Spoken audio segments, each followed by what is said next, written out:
Welcome home.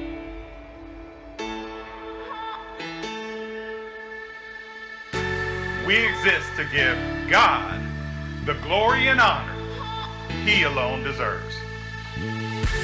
Serve the Lord with gladness. Come into His presence with singing. Experience personal growth and assisted growth in discipleship. Experience God's love and compassion. Experience River of Life Church. With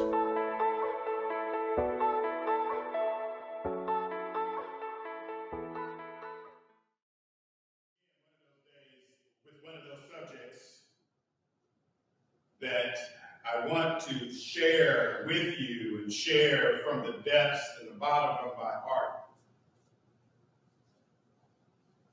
A subject that in our day and age, just as last week's subject, doesn't get talked about much from the pulpit when it comes to the high standards in which we need to make sure that we grasp when it comes to hearing from the Lord our God and then living a life that honors Him and that lifts Him up and that exalts Him and that shows other people that we are His.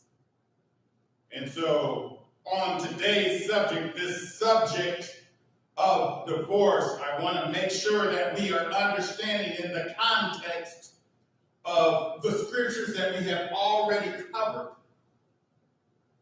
that we are just building upon the foundation that the Lord our God has outlined for us thus far through the Sermon on the Mount. And we must understand that there are building blocks that we must make sure that we have comprehended. It's just like when you are in math class. You cannot jump in to algebra and have not already have learned your addition, subtraction, multiplication. You cannot have already grasped the concepts, not have grasped the concepts and just walk right into calculus without having learned algebra and algebra 1 and 2 and some trigonometry.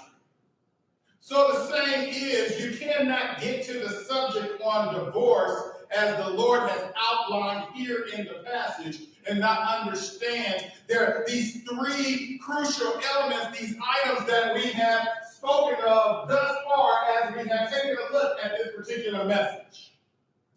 You can't understand that the internal righteousness that we need to be living according to a relationship with our Lord and Savior Jesus Christ.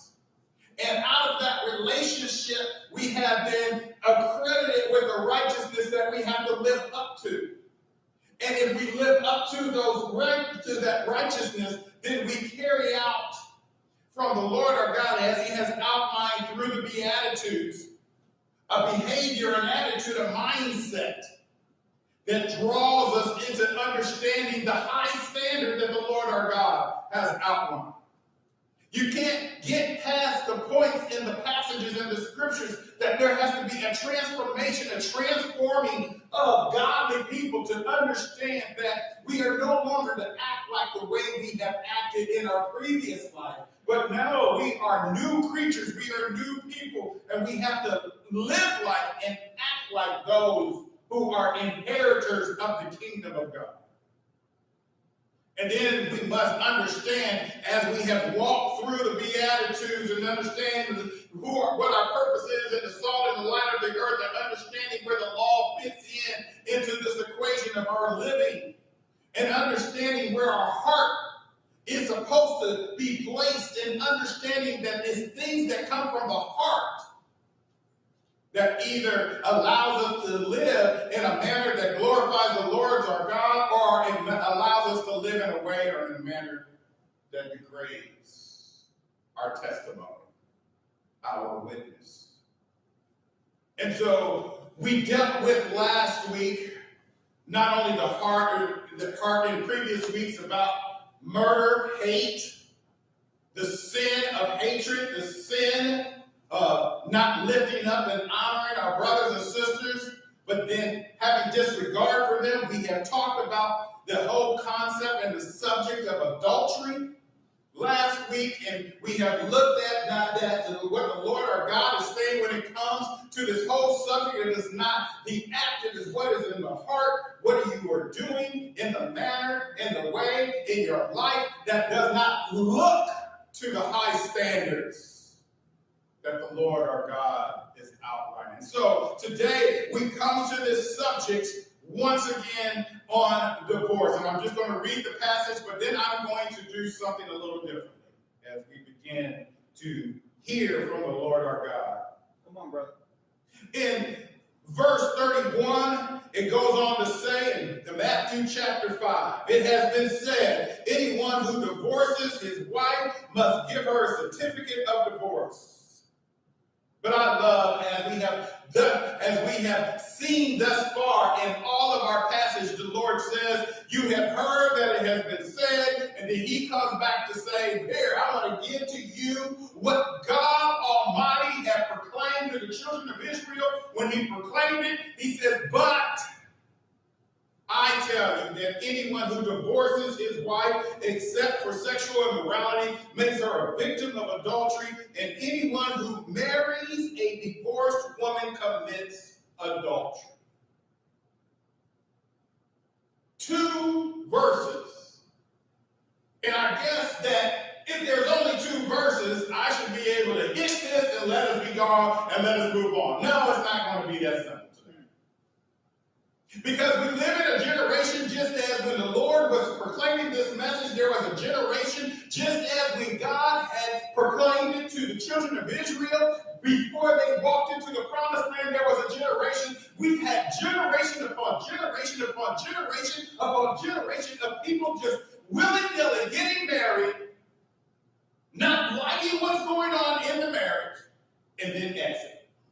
And that's where I want to make sure we understand what God had meant and ordained from the beginning. So that's where I have to stop. I know that we covered some of this on Tuesday, and so I just will ask that if you were a part of our hearing and a part of the study that we had on Tuesday, that please go back and get that, because I'm not going to go as deep. I'm just going to hit the points of what God's intention for marriage. Because at the conclusion of this message, I'm going to reiterate once again what I normally do when I officiate a wedding. When I stand before a couple, and before I even ask the vows, I let them understand. I give them a way of escape. I let them understand that there is some seriousness. There are some principles that the Lord our God is wanting to unfold to us and wanting us to understand when it comes to the idea of marriage. And so I have 6 of them, and I just want to outline all 6 of those once again. When the Lord intended, He created, He brought together this whole institution of marriage. He first and foremost wanted us to understand the attributes, the principles, the properties of marriage. 1, unity. If you remember on Tuesday, we talked about that the Lord, after God had created all that He had created, and He created man, and He brought all of the animals to Adam for him to name. And then after He named the animals, He says He seen that the man, every animal, everything had a mate except for man. And so He created it. And we discussed and we talked about this coming together, this one flesh principle. As we dealt with last week, we dealt with on Tuesday, this one flesh principle. Adam said, this is bone of my bones, flesh of my flesh. He understood that when Eve was presented to him, they were to be one. They were to be united. They were to have true fellowship together. They were to have true companionship. She was his helpmate. They were to have have comfort and comfort one another through good times and through bad times. That's the intent of marriage. That is the unity that the Lord had outlined. The intent for marriage, as you see in point number 2, is productivity. It is the Lord our God, as we went back to chapter 1 of Genesis, and the Lord our God says, now be fruitful and multiply. It was the intent for the couple, for that united couple that is becoming one flesh, to procreate, to build family, to plenish the earth, to fill the earth. Now, let me just share this with you. When the Lord our God is calling upon the children of Adam and Eve, and to pass down to all the generations that to come after them, to be fruitful and multiply, God was wanting the husband-wife combination, that union, to build godly people, godly family. People who would be set apart, who would show that their God is the great creator. The Lord our God, and we're talking about the attributes and the properties of marriage as he had ordained. We got to also not understand that he wanted a man and a woman to come together and be united. He not only wanted them to have that one flesh principle, the consummation of the marriage, to be fruitful and multiply, but he also wanted them to be the foundation of community. That's right. I shared last week, when it comes to us, the body is pretty sparse today, but the body that is here at River of Life Church, we need to understand that it all must come out of family first. Then we become an extended family, but we're family. That's right.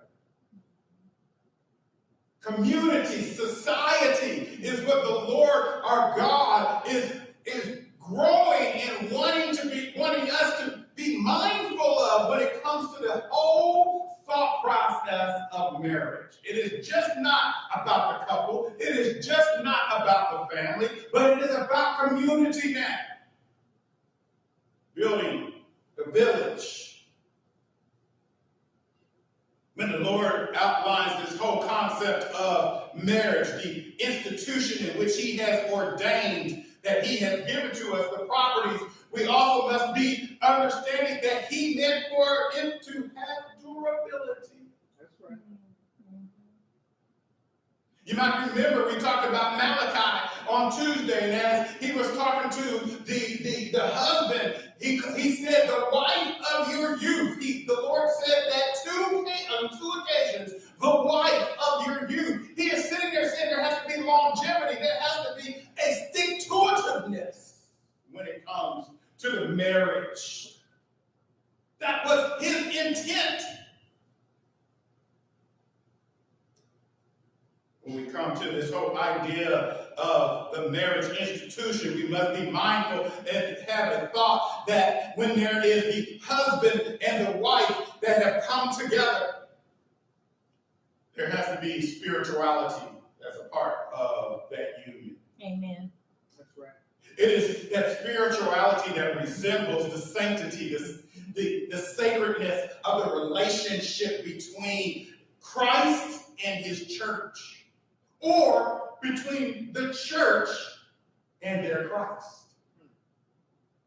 And so we also need to understand when a couple comes together, the seriousness of this whole thing is to exalt the name of Jesus through the marriage. And then finally, and this didn't have to be the final point, but as it pertains to where we're going today, I made it the final point. When the Lord was thinking and he formed the marriage institution, he thought about that 6-point morality. Keeping within the family, upholding decency, upholding godliness within the family structure, within the one flesh principle, upholding everything that will keep goodness in not only in the couple, goodness not only in the family, goodness not only in the community, but goodness in the kingdom of God. Come on, people. And so that's why the Lord wanted us to understand, and he set aside principles in ancient Israel. He set principles in the first church of Jesus Christ, and he continues to set forth the principles for marriage today, because he's saying, because your mind, your heart does not know my principles, your mind and your heart wants to do what you want to do, you need to hear this message. You have heard that it has been said, anyone who divorces his wife must give her a certificate of divorce. But I tell you, anyone who divorces his wife except for sexual immorality makes her a victim of adultery, and anyone who marries a divorced woman commits adultery. Now, I'm going to share with you now, before I go into the next phases of what I'm about to share concerning the subject on divorce, I am going to tell you that this conversation is not just about divorce. It is about divorce and remarriage. And the foundation of that comes from the principle. This is why I said there's building blocks, that when you step outside the bounds of what God has ordained, adultery meets you right at your door. Come on. And so the Lord is just continuing the conversation. We need to make sure that we're not just taking these pieces, the scriptures. See, this is what gets me when anybody has a teaching. They have a teaching and they want to be able to teach a particular idea or a point. They'll take some scriptures and they'll take those out of the rest of the Bible and put the Bible aside and then want to teach upon the foundation of a particular set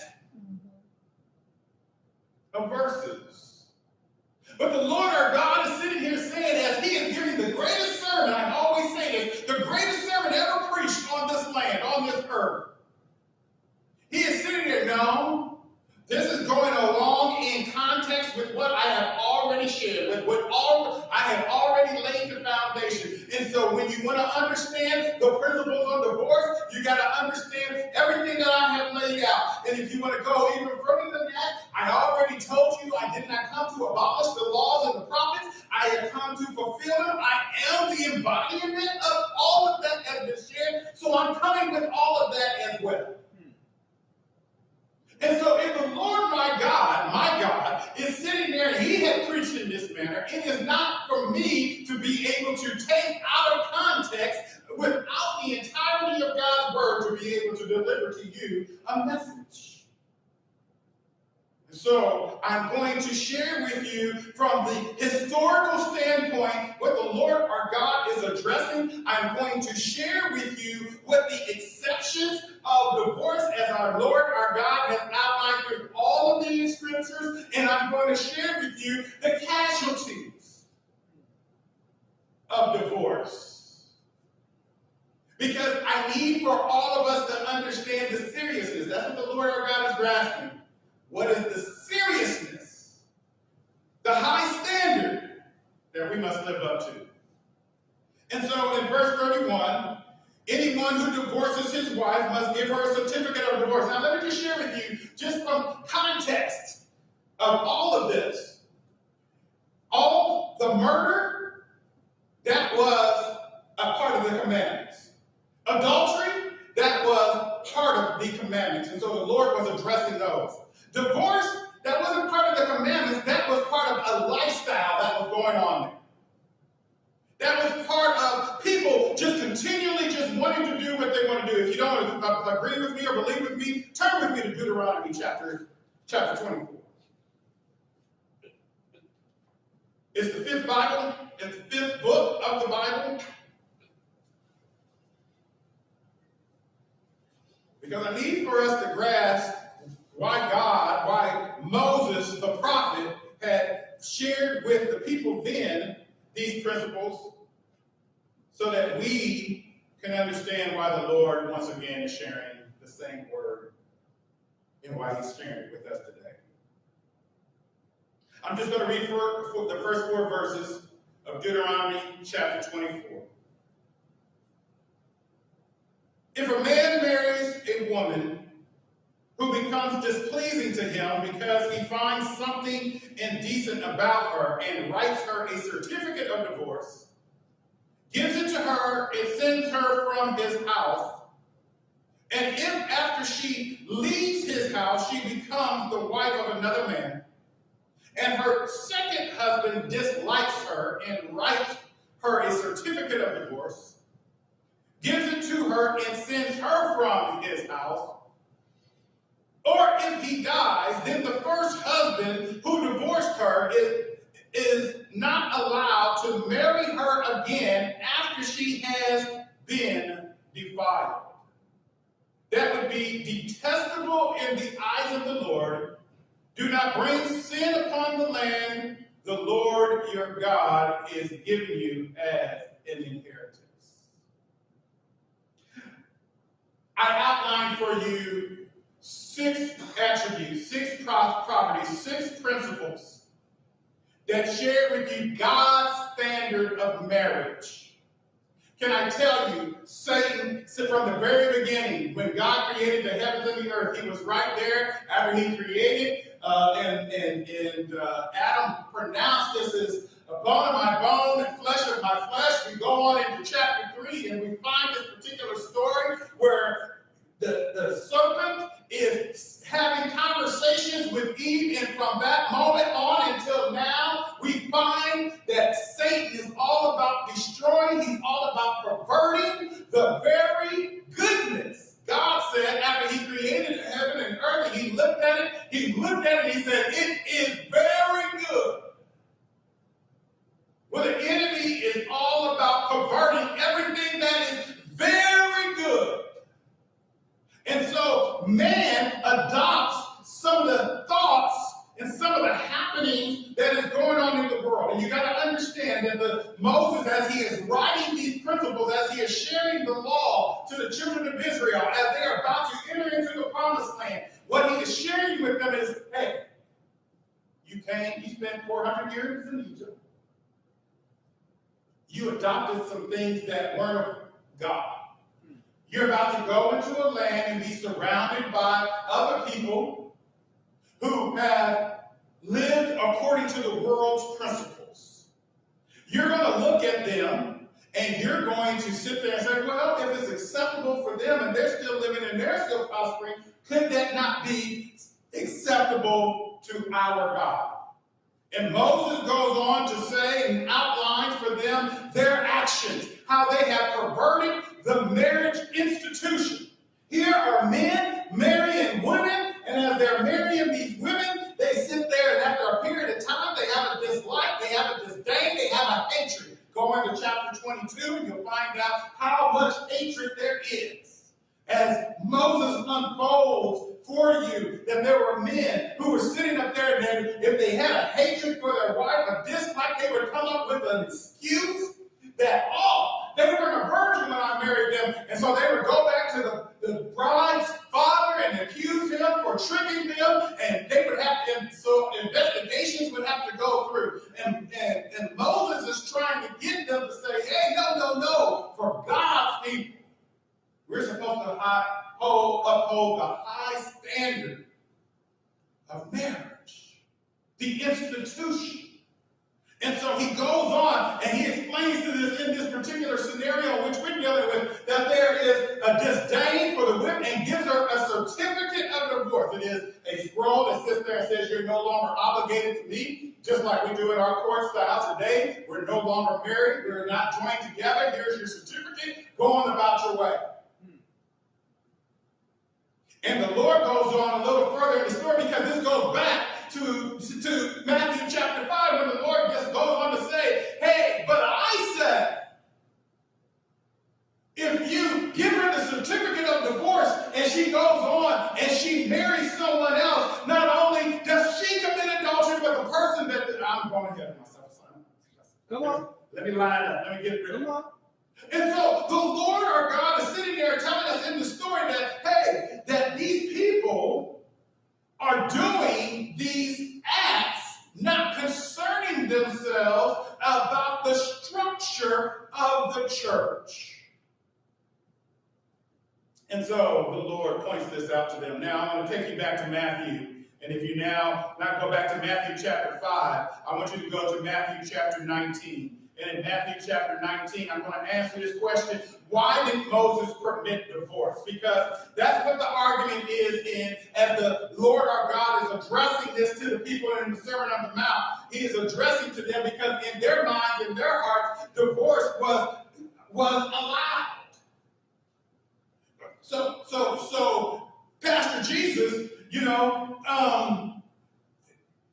you're sitting here and you're condemning us on something that was given to us to be able to have, to be able to utilize when we came up against these measures that the marriage high standard was not fulfilling its obligation, so we needed to just get out. And so in Matthew chapter 9, if you will just read with me, starting in verse 1, Jesus goes on to say, when Jesus had finished saying these things, he left Galilee and went into the region of Judea to the other side of the Jordan.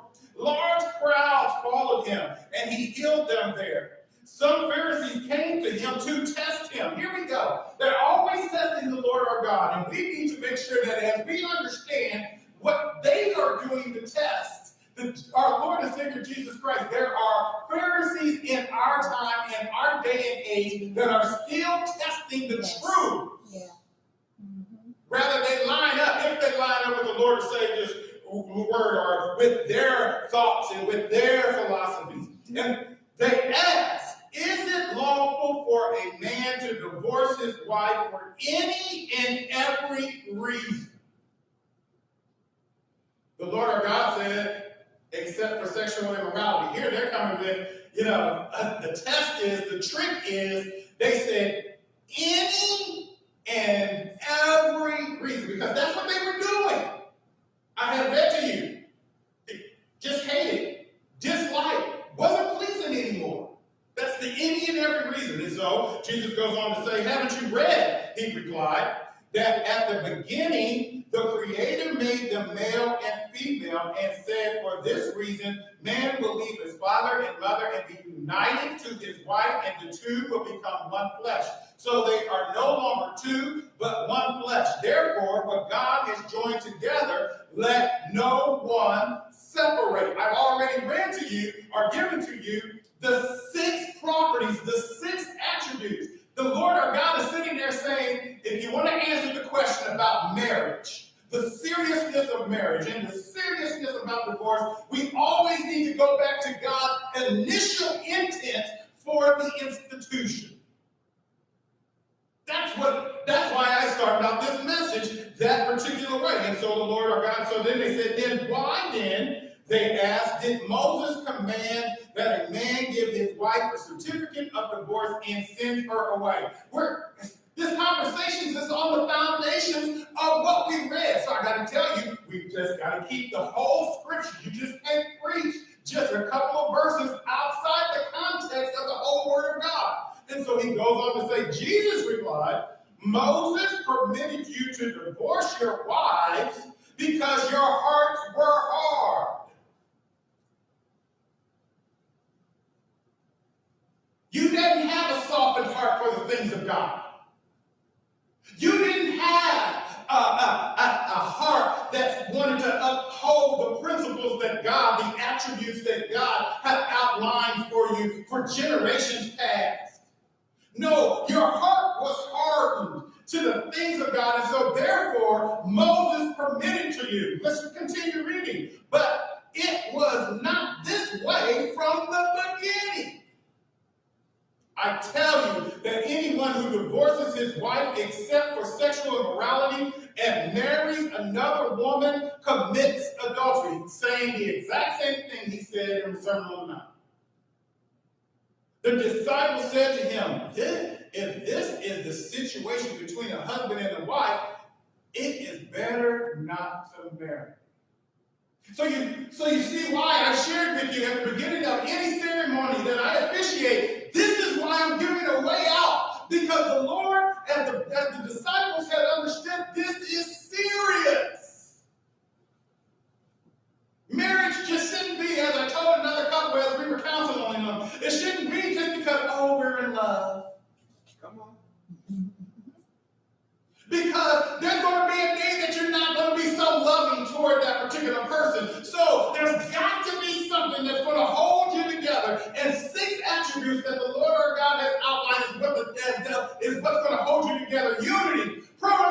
community, durability, spirituality, and mortality. That's what's going to hold you together.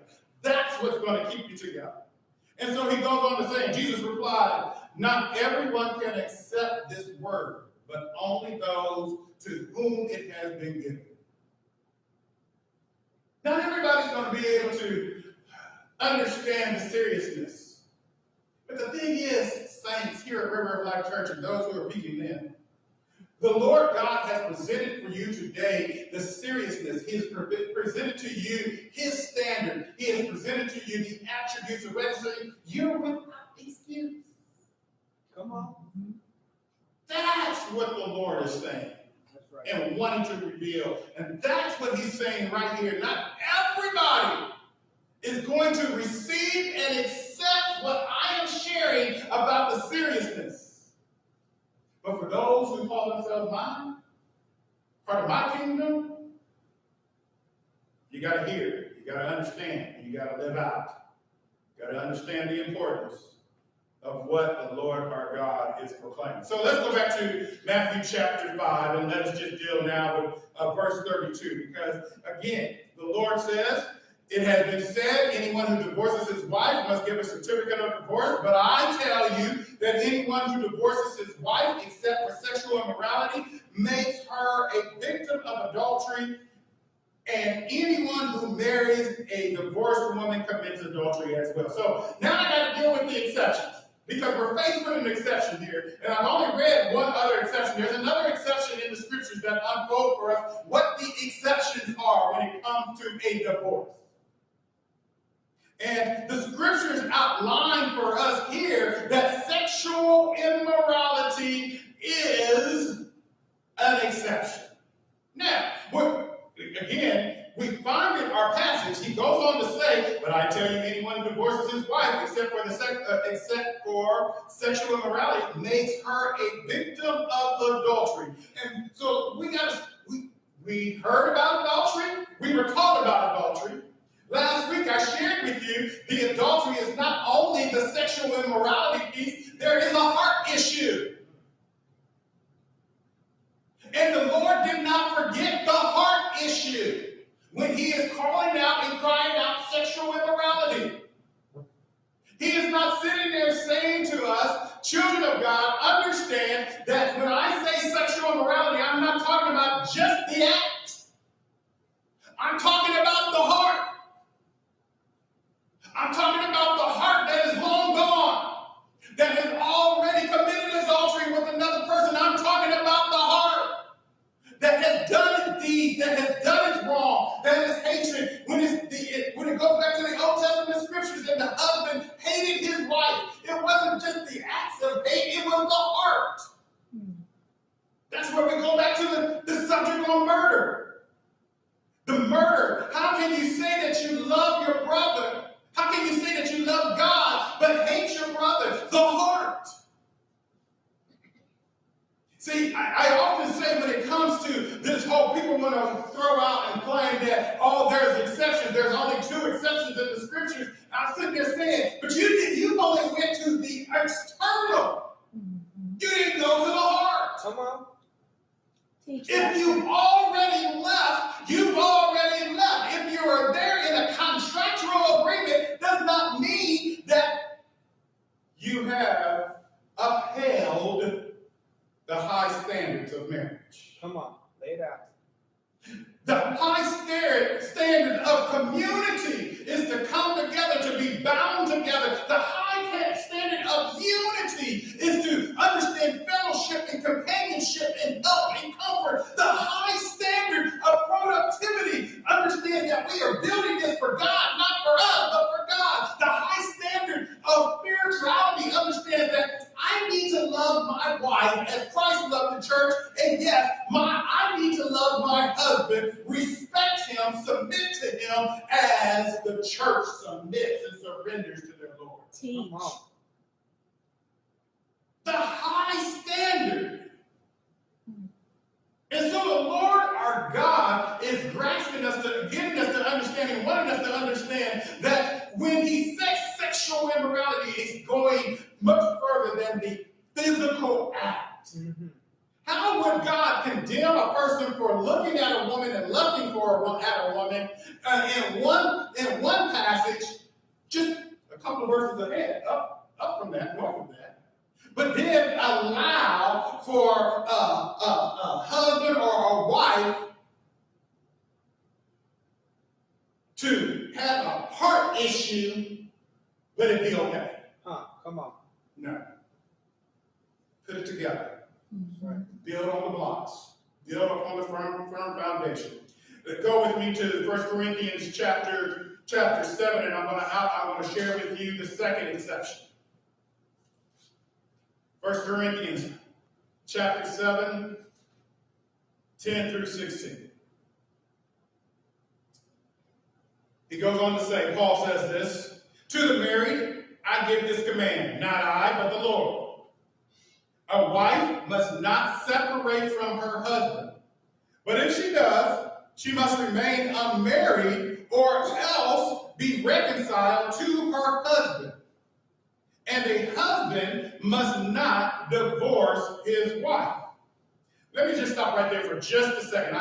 People often ask the question of me, so what if within the marriage, if there is abuse? And they always go to, those who are asking the question, go to physical abuse. And I always stop them short and say, wait, hold up. We need to count all the abuses. Because all of the abuses do as great a damage as a physical abuse. When I'm talking about all of the abuses, I'm talking about the emotional abuse, I'm talking about the mental abuse, and I'm talking about the spiritual abuse. And so when there is an abuse that is going on, I have counseled and I will continue to counsel because I have the word of God that supports my counsel that goes on to say a wife must not separate from her husband, but if she does, she must remain unmarried. You hear the but? But if she does, she must remain unmarried or else be reconciled to her husband. So there is a degree that which there can be a separation that is allowed by the scriptures to either one. To continue the course of the separation, to continue the course, to finalize it, but not get married again, or to be reconciled back to the husband. Are y'all reading the same thing up here? Yes, sir. So, my counsel. To the rest, I say this. If any brother has a wife who is not a believer and she is willing to live with him, he must not divorce her. And if a woman has a husband who is not a believer and he is willing to live with her, she must not divorce him. For the unbelieving husband has been sanctified through his wife, and the unbelieving wife has been sanctified through her believing husband. Otherwise, your children would be unclean. But as it is, they are holy. But if the unbeliever leaves, let it be so. The brother or the sister is not bound in such circumstances. God has called us to live in peace. How do we know? How do we know? Wife, whether you will save your husband, or how do we know, husband, whether you will save your wife? The other exception, the unbelieving spouse. If there's a divorce, the unbelieving spouse, they leave. There's an exception, therefore, for the divorce. That is scripture. That is what's in the Lord. Now I'm going to share with you, when we're talking about the high standard, one of the things that I counsel from the very beginning when we do pre-marriage counseling, Darlene and I, it is that if there is going to be unity, true one flesh, you have to be equally yoked. Now, we need to make sure that there is an equal yoking spiritually. That we are on the same page. We are in line with who we love and adore and who we exalt. Because the Lord our God is saying here in 1 Corinthians chapter 7, if there's an unbelieving person in the marriage, okay, that person who is believing so that there is peace, continuation of peace. Expounding, we talked about being peacemakers as one of the Beatitudes. If we're talking about true peace, we're going to be that peacemaker. But if they decide to leave, the scriptures say, then let them leave. Let them go. And God will honor you. God will not. That is part of one of the exceptions that the Lord our God outlines for us in the scriptures. Come on, teacher. And so I want to come back to our verse here in verse 32, and it says, but I tell you that anyone who divorces his wife except, we got the exception of sexual immorality, and we also know that if it's an unbelieving person, let them go ahead and leave, or if there's some sort of, there's a separation there between a couple where there's a means and there's a need to either be reconciled or not to be remarried, then we have that as included into our exceptions as well. Then it goes on to say, let me start at the beginning. But I tell you that anyone who divorces a wife except for sexual immorality makes her the victim of adultery, and anyone who marries a divorced woman commits adultery. So now I got to deal with the casualties of divorce, because I don't think people understand the seriousness of what happens after divorce. And so the scriptures outline divorce, first and foremost.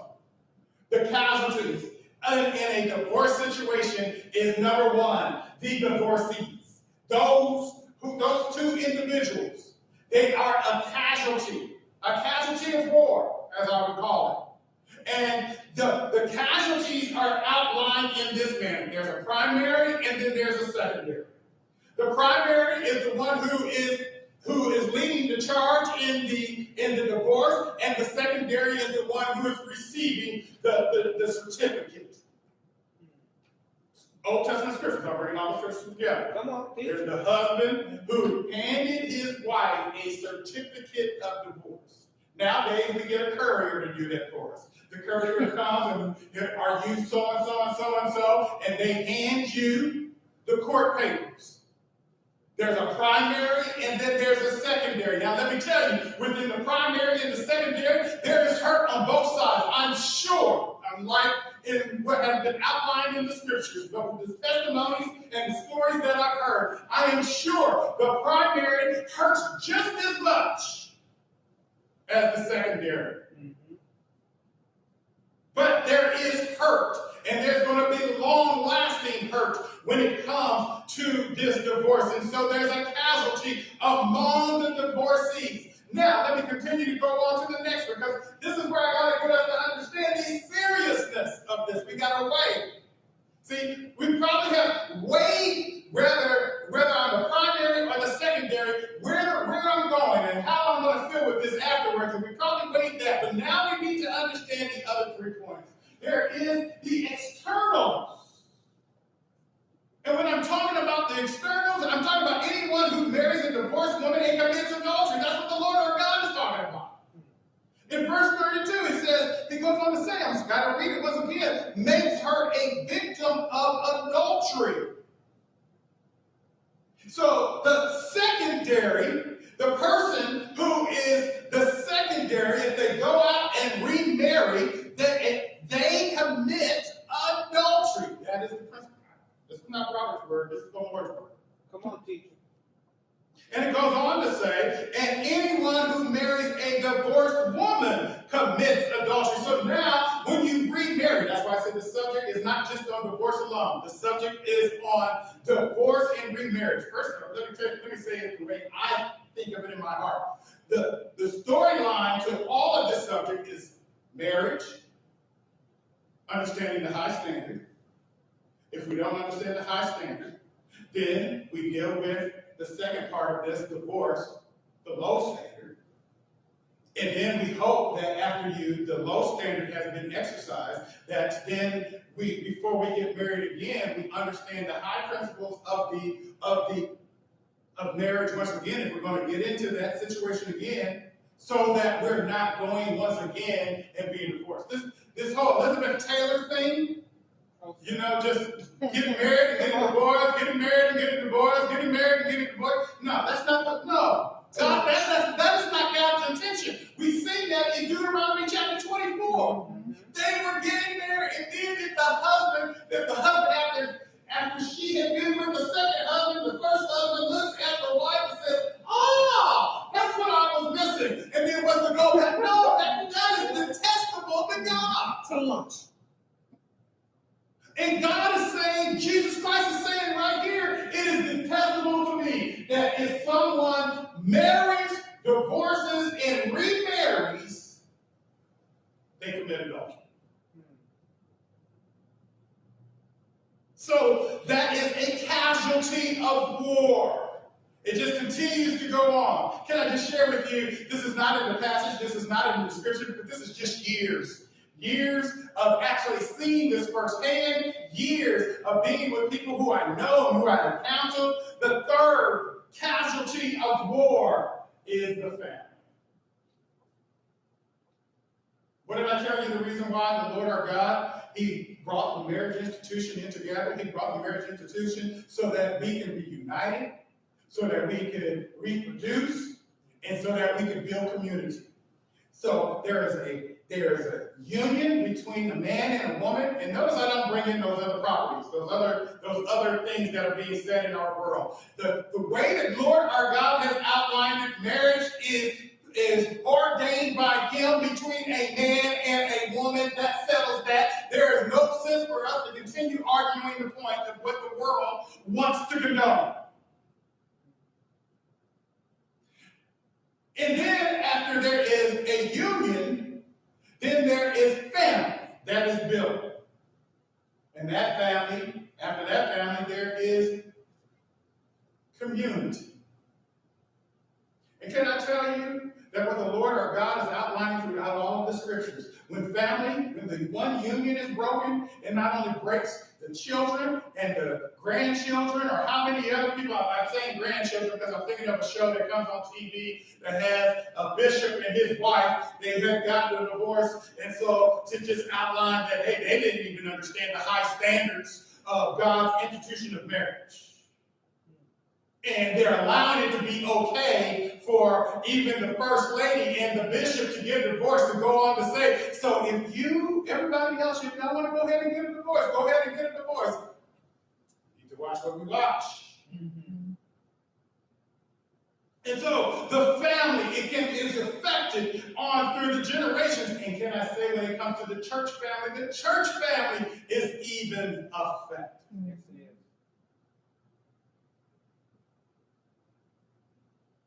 Casualty of war, our last principle, the kingdom.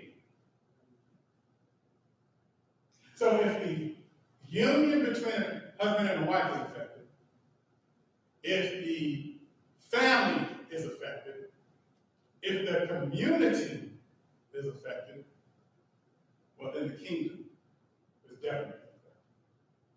And that's why the Lord God addressed this to the children of Israel back then. That's why He's addressing it on the Sermon on the Mount. And that's why we continue to hear the message. And we should be hearing the message today. Because God's heart's broken, people are broken, and we need to understand the seriousness. So that's where I want to leave us at this junction. We need to understand the seriousness.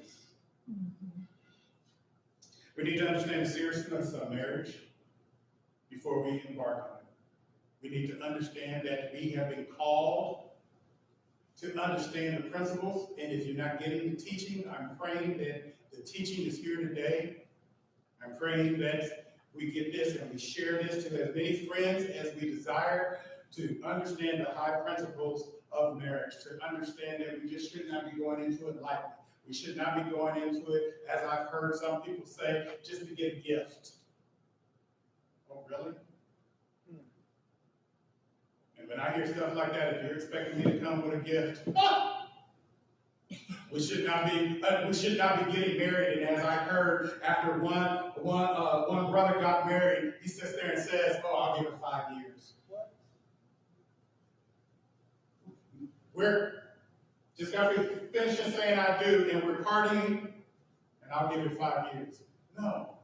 Where's the durability? Where's the high standing? Right. No, we don't do like that. We don't speak like that. I understand when people don't want to do the prenups and understand why they argue against that, because you're already saying there is an option to opt out. And when you go into a marriage and you are already have preconceived notions to opt out, you should not opt in.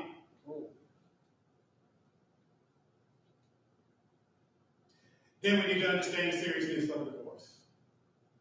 We need to understand what the Lord has said throughout the scriptures. Yeah, it's permitted. Yes, there are exceptions. Yes, it can be done. And there is no eternal penalty. People who have used that from the pulpit to scare Christians into living under contractual agreements, that is a lie straight from the pit of hell. But we need to understand the damage, the carnage that is left. And then, if you do get a divorce, you need to understand what the Lord outlines for the remarriage of another person. Understand the seriousness that is coming alongside. Understand where God is sitting there saying, now, if you messed up the first time, you don't mess up this time. Weigh the cost. Count the cost. And as we're going to deal with on Tuesday, talking about our oaths, talking about our vows, we need not to be swearing by heaven, and we need not to be swearing by earth at the Lord's foot. No, we need to make sure that our yeses are yeses and our noes are noes. We just can't be flippantly just going in and sitting there saying, I do. I've heard too many stories where there's a couple that is standing in front of a preacher and a teacher, and the officiator is sitting right there, and he's going through the vows, and there's someone who said, I should have said I don't, but we were standing there, and we had all the family there who had traveled in. And I'm here to share with you, as someone who has been standing in front of a couple, that if you say I don't, let it be. Because marriage is serious. Now, let me just say this just real quickly, just to make sure I'm giving the full counsel. And when I say this, I say this often, and I think about this in my heart, in my mind. What I'm about to say is, God does give permission for people who have been married, divorced. If the husband or the wife dies, there is an openness to be. But we need to understand. We need to see God's high standard and live up to it. I shared with you a couple of Tuesdays ago, we need to be the kind of people that want to reach towards godliness. Reach up toward what God has set as the high standard. And when we continue reaching, I'm sure we have the promise of our Lord our God saying, well done, thy good and faithful servant. Amen? Amen. Father God, we give you praise. Lord, we know this is a difficult subject, and I know that in our day and age, our world has shared one reality and one truth that does not go with your word. Lord, I pray that we, your sons and daughters,